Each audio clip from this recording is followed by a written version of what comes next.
सांगली जिल्ह्यातील विटा शहरातून एक धक्कादायक आणि संतापजनक प्रकार समोर आला आहे। आमच्या अंगात छत्रपती शिवाजी महाराज संचार करतात आणि तुमच्या घरातील सर्व संकटे दूर करू असे सांगत एका कुटुंबाची मानसिक, शारीरिक आणि आर्थिक फसवणूक केल्याचा गंभीर आरोप समोर आलाय।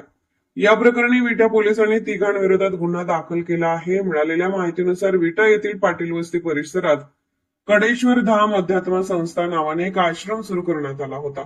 या ठिकाणी महेश बाबर, संकेत निकम आणि सूरज उपाध्याय हे लोकांचे भविष्य सांगणे, राजकीय नेत्यांना सल्ला देणे तसेच अमावस्या आणि पौर्णिमेला पूजा, हवन आणि जप करण्याचे सल्ले देत असल्याचा आरोप आहे।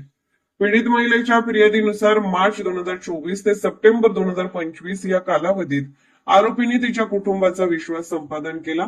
छत्रपती शिवाजी महाराज आमच्या अंगात येतात असा दावा करत घरातील संकटे दूर करण्यासाठी विविध पूजा, हवन आणि अघोरी उपाय सुचवण्यात आले। इतकेच नाही तर नरबळी आणि गर्भपातासारखे गंभीर आणि धक्कादायक सल्ले दिल्याचा आरोप फिर्यादीत करण्यात आला आहे। पूजाविधी आणि हवनाच्या खर्चाच्या नावाखाली मोठी रक्कम उकळल्याचेही समोर आले आहे। दरम्यान उपचाराच्या नावाखाली फिर्यादीच्या पतीलाही काठीने मारहाण केल्याचा गंभीर आरोप करण्यात आला आहे। मानसिक, आर्थिक आणि शारीरिक छळ सहन केल्यानंतर अखेर पीडित महिलेने विटा पोलीस ठाण्यात धाव घेतली। या प्रकरणी विटा पोलिसांनी भारतीय न्याय संहितेतील संबंधित कलमांसह महाराष्ट्र नरबळी आणि अघोरी प्रथा प्रतिबंधक कायद्यान्वये गुन्हा दाखल केला असून पुढील तपास सुरू आहे। अंधश्रद्धेच्या नावाखाली होणाऱ्या अशा प्रकारामुळे समाजाने अधिक सजग राहण्याची गरज पुन्हा एकदा अधोरेखित झाली आहे।